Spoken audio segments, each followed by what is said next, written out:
1835. Après une vaine tentative de fuite, le tsar Nicolas Ier a été ramené de force à Saint-Pétersbourg par des émeutiers en colère. Au terme d'un jugement sommaire, il a été condamné à mort par décapitation. La guillotine commence son règne de terreur dans la nouvelle République de Russie.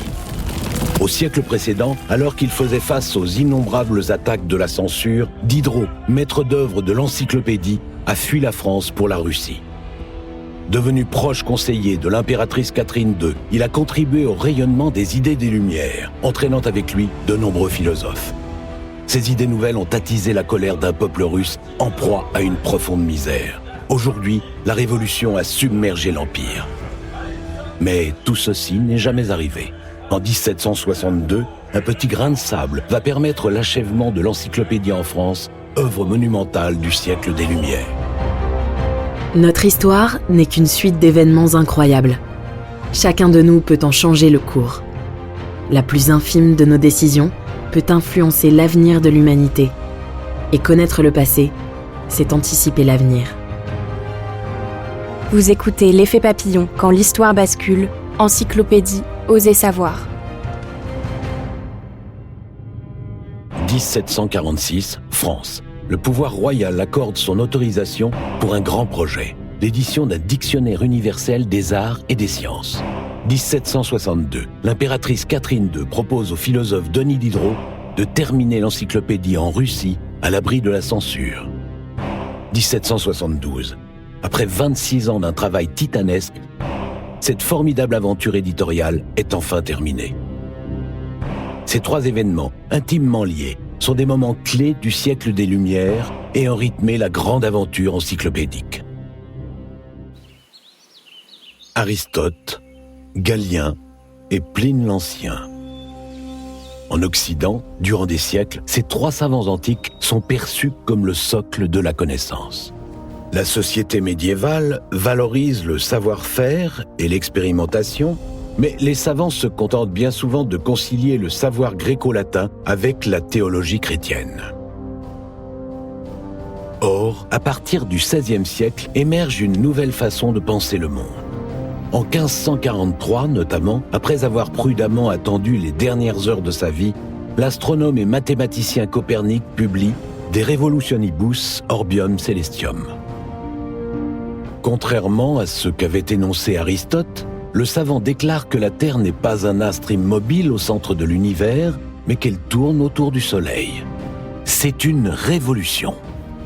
À la fin du siècle, le théologien Giordano Bruno va encore plus loin. Le Soleil n'est pas le centre de l'univers non plus.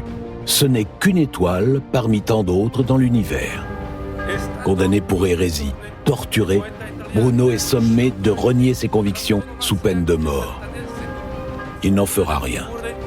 En 1600, à Rome, il est brûlé vif.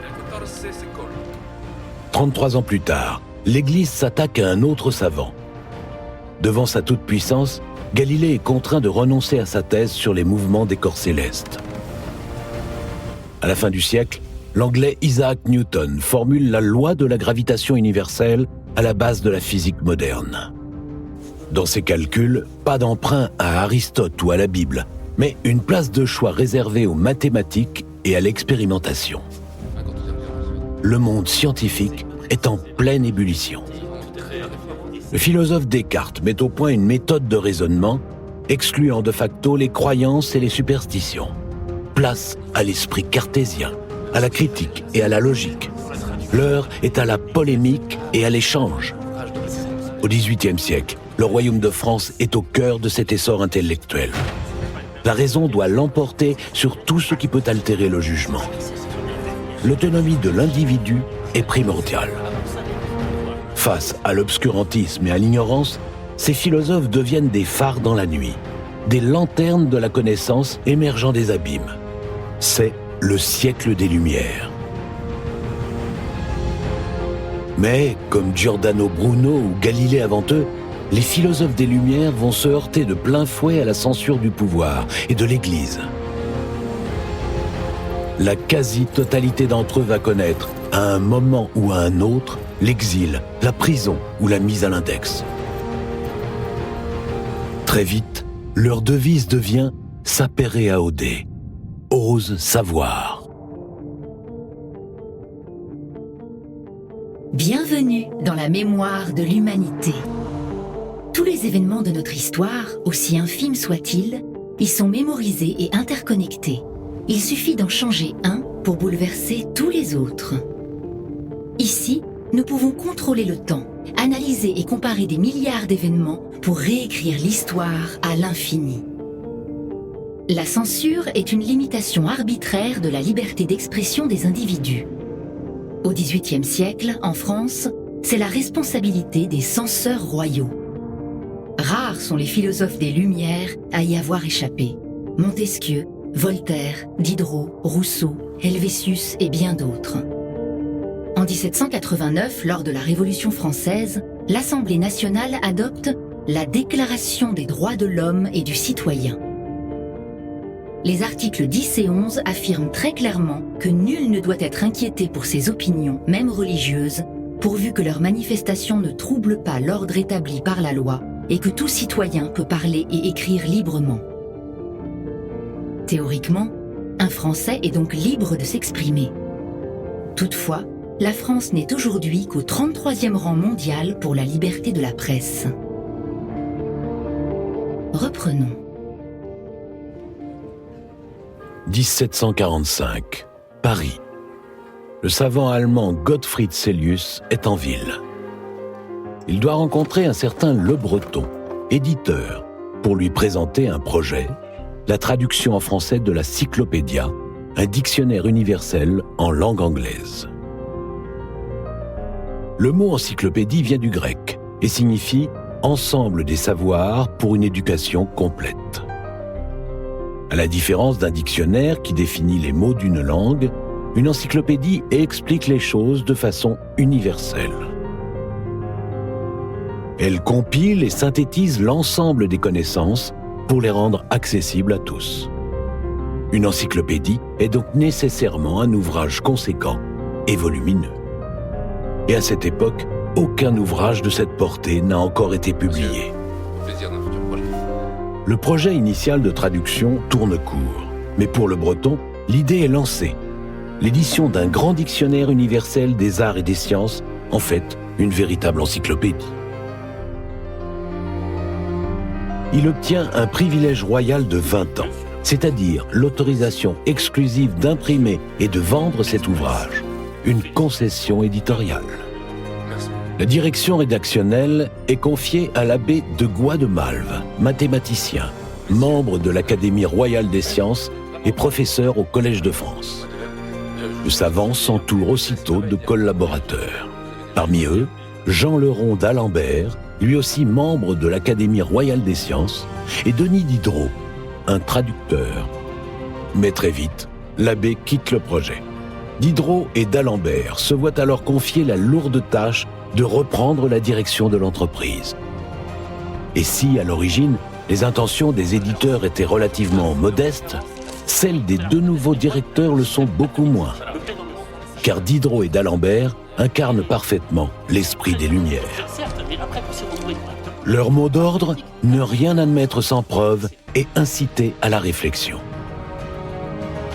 Leur ambition, ouvrir les portes du savoir au plus grand nombre, combattre les superstitions et l'obscurantisme, faire triompher la raison. Diderot, en particulier, ne cherche pas à mettre en place un système rigide ou une nouvelle méthode de pensée. Au contraire, il remet en question, soulève les incohérences, laisse les lecteurs réfléchir par eux-mêmes. Mais il se montre imprudent. En 1749, suite à l'une de ses publications anonymes, il est incarcéré pendant 3 mois à la prison de Vincennes. Le ton est donné.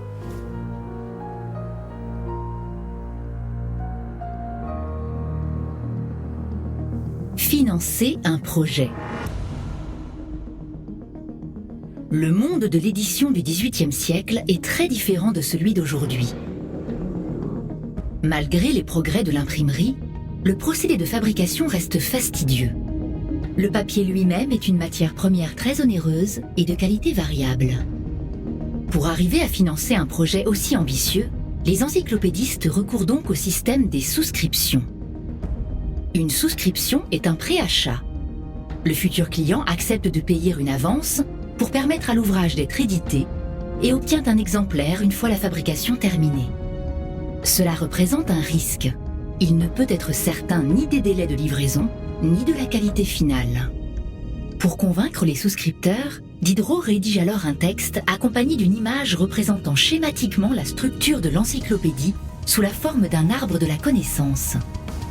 Intitulé Prospectus, ces types de textes ont donné leur nom aux dépliants que nous recevons aujourd'hui dans nos boîtes aux lettres.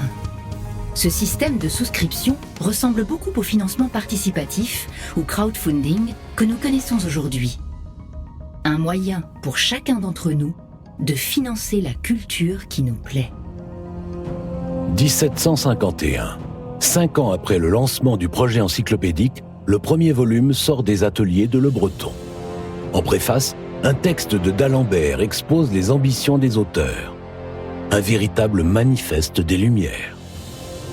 L'année suivante, la parution du second volume semble se passer sans accroc, jusqu'à ce que l'un des contributeurs de l'encyclopédie, un abbé, publie une thèse.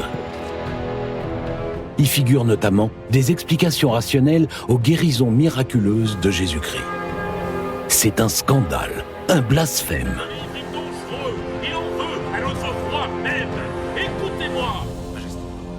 Les opposants à l'encyclopédie saisissent l'opportunité et obtiennent du roi la condamnation des 2 volumes déjà parus.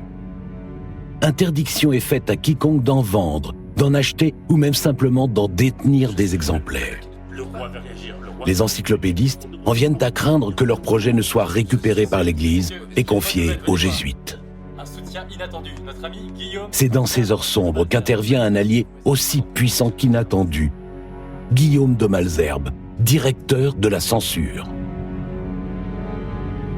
Sa fonction voudrait qu'il jette Diderot au cachot. Pourtant, il manœuvre habilement pour obtenir du roi la levée de l'interdiction. D'Alembert, en revanche, a compris la leçon. Il démissionne de la direction et devient simple collaborateur. Diderot reste seul à la barre. Les parutions reprennent, les attaques se multiplient, se font de plus en plus virulentes au fil de la parution des volumes. En 1754, Voltaire, enthousiaste, rejoint le projet. Mais le 5 janvier 1757, un attentat manqué contre Louis XV ébranle l'opinion. Ces idées nouvelles, subversives, sont forcément les coupables. On accuse les encyclopédistes de vouloir saper le pouvoir royal. Malesherbes lui-même est menacé. D'Alembert abandonne définitivement le projet. Voltaire appelle tous les collaborateurs à la prudence. Mais Diderot, entouré d'une poignée d'irréductibles, tient bon. Il exhorte ses collaborateurs à ne pas fuir le combat, à ne pas abandonner le terrain à leurs ennemis. À Rome, le pape met l'ouvrage à l'index. Tout catholique reconnu coupable d'en posséder un exemplaire est menacé d'excommunication. Un décret royal révoque le privilège et déclare illégale toute réimpression des 7 premiers volumes. Les manuscrits de Diderot sont saisis, mais pas ceux cachés chez Malesherbes en personne. Le responsable de la censure royale, prenant des risques énormes, parvient à apaiser les esprits. Il obtient du roi la permission de continuer la publication, mais uniquement des volumes d'illustrations et de gravures.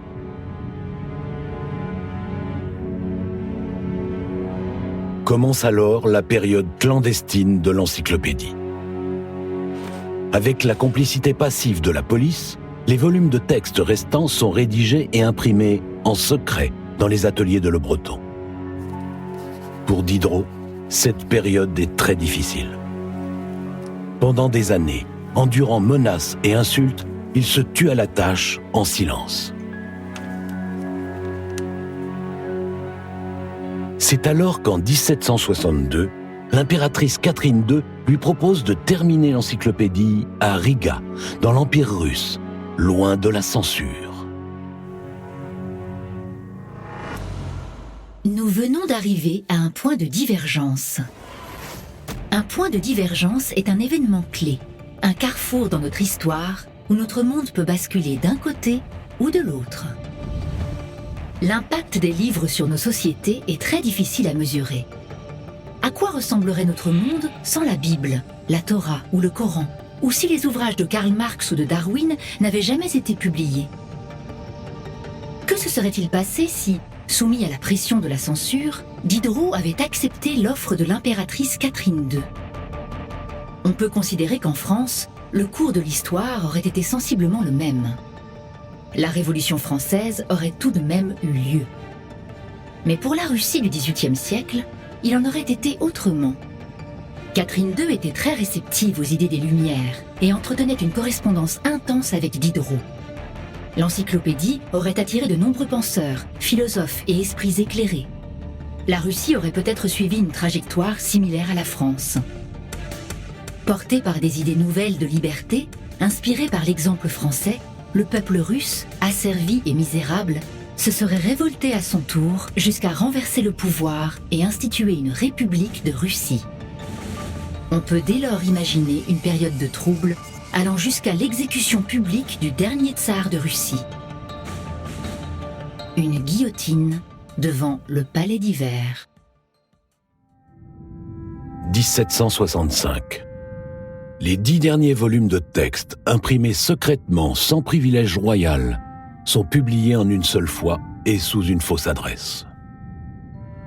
Pour contourner l'interdiction, les volumes sont distribués en dehors des murs de la ville de Paris. Par mesure de sécurité, le nom de Diderot n'y apparaît plus. Pour le maître d'œuvre, le grand et maudit ouvrage est achevé. La fin d'une vingtaine d'années de travail et de sacrifice, mais aussi de trahison. Car peu de temps avant la parution, Diderot s'est rendu compte que Le Breton a effectué une censure préventive. En 1772, les derniers volumes d'illustrations sont enfin achevés et publiés à leur tour. Après un quart de siècle d'un travail titanesque, la formidable aventure de l'édition de l'encyclopédie est terminée. Son titre définitif, Encyclopédie ou Dictionnaire raisonné des sciences, des arts et des métiers. Riche de près de 72 000 articles et de milliers d'illustrations réparties sur 28 volumes, c'est une œuvre monumentale. Aucune œuvre d'une telle ampleur n'avait été publiée. L'encyclopédie stupéfie par sa modernité et par la diversité des sujets traités. Pour la première fois, elle inclut des savoirs jusqu'alors dénigrés. La mécanique qui côtoie l'astronomie, la chirurgie, les mathématiques. Sa conception elle-même est originale. Entreprise collective, plus de 150 collaborateurs ont œuvré, pour la plupart bénévolement, à la rédaction des articles. Diderot, bien sûr, est l'auteur d'une grande variété d'articles, surtout techniques. Les témoignages le décrivant arpenter les ateliers de fabrication de long en large pour en comprendre les moindres secrets sont nombreux. D'Alembert, malgré son désistement, a fourni quelques 1600 articles, principalement sur les mathématiques. Mais aussi le chevalier de Jaucourt, ce bourreau de travail, entièrement dévoué à l'œuvre encyclopédique, même lors des heures les plus sombres. On lui doit plus de 17 000 articles, soit près de 24% du volume total. Si, avec plus de 150 collaborateurs différents, la qualité des articles est forcément très variable, jamais l'encyclopédie n'aurait pu voir le jour sans le dévouement des encyclopédistes. Ils ont bravé la censure et œuvré dans la clandestinité pour forger, au-delà de la simple compilation du savoir, une arme politique, une arme de lumière. Près de 72 000 articles dans tous les domaines du savoir. La quantité de données est pour l'époque phénoménale. Pour structurer l'ouvrage, les encyclopédistes ont fait le choix d'un classement alphabétique plutôt que thématique. Tous les sujets sont ainsi sur un même pied d'égalité, mais la lecture en est rendue très fastidieuse. C'est pourquoi un ingénieux système de renvoi a été ajouté. En bas de chaque article, le lecteur est invité à aller lire les sujets qui lui sont liés. Par exemple, l'article agriculture peut renvoyer à charrue ou blé. Des siècles avant Internet, les encyclopédistes ont donc inventé le concept de lien hypertexte.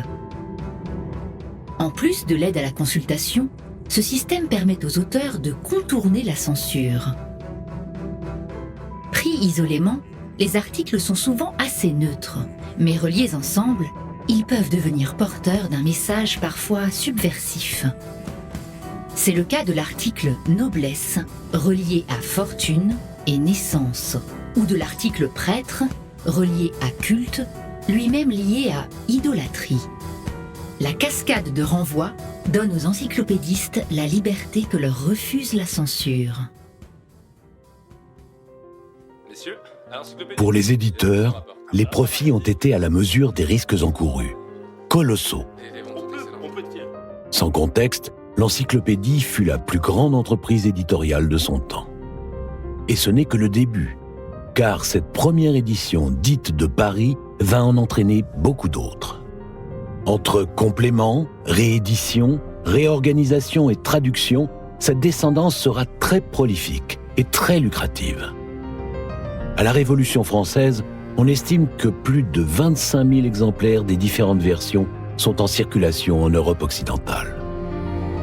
Aujourd'hui, bien qu'âgée de 250 ans, l'encyclopédie apparaît toujours moderne. Son système de renvoi nous permet de naviguer entre les articles comme sur Internet, au gré de notre réflexion et de nos envies. Ce système, imaginé par Diderot, a trouvé son prolongement en 2008 lors de la mise en ligne en libre accès d'une version numérique de l'encyclopédie. Les renvois sont devenus de véritables liens hypertextes. Mais la révolution lancée par Internet ne s'arrête pas là. Ce réseau planétaire permet aujourd'hui une nouvelle forme de recueil de savoir. Wikipédia est une encyclopédie universelle et multilingue créée en 2001. Elle est hébergée sur les serveurs d'une fondation à but non lucratif. Bien que l'encyclopédie du net fût, en 2017, le 5e site le plus visité au monde, elle a choisi de conserver son indépendance en ne vendant aucun espace publicitaire. Financièrement, Wikipédia dépend entièrement des dons des internautes. En accès libre en lecture comme en écriture, elle a elle aussi besoin de contributeurs. Mais cette fois-ci, les contributeurs, c'est nous. N'importe qui peut s'y connecter et en modifier le contenu. Elle est donc, de fait, très exposée à l'erreur et à la manipulation d'informations. Formidable outil de diffusion, Wikipédia se distingue de l'encyclopédie sur un point fondamental, la volonté de neutralité. Diderot ne se serait certainement pas contenté de cette simple juxtaposition de contenu. Il en aurait fait une œuvre engagée. Mais ceci est une autre histoire.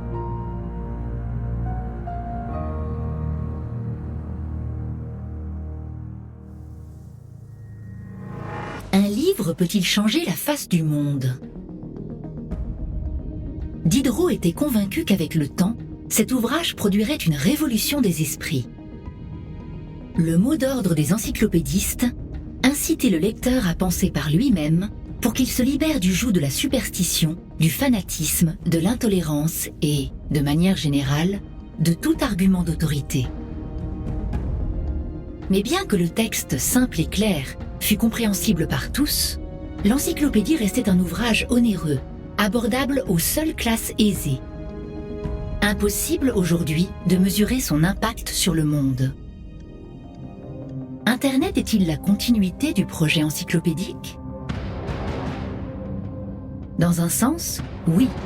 La création de nouvelles encyclopédies ou la libre consultation de celles du passé sert l'idéal de collecte du savoir. Mais la grande accumulation de données et l'immense diversité des collaborateurs ne sont en rien une garantie de qualité. L'immédiate disponibilité des réponses nous dispense de chercher, de réfléchir par nous-mêmes, de mettre en perspective. Dès lors, la question est, s'agit-il toujours de connaissances ou bien seulement d'information. Vous venez d'écouter L'effet papillon quand l'histoire bascule. Si vous avez aimé ce podcast, vous pouvez vous abonner sur votre plateforme de podcast préférée et suivre Initial Studio sur les réseaux sociaux. L'effet papillon quand l'histoire bascule est une série de podcasts coproduite par Initial Studio, Madfilm et Triary Prod, adaptée de la série documentaire audiovisuelle Point de repère, coproduite par Madfilm et Triary Prod, créée par Pierre Lergenmüller et Jean Marc, et écrite et réalisée par Pierre Lergenmüller, avec les voix de Michel Roy et Karine Pinotto. Production exécutive du podcast, Initial Studio.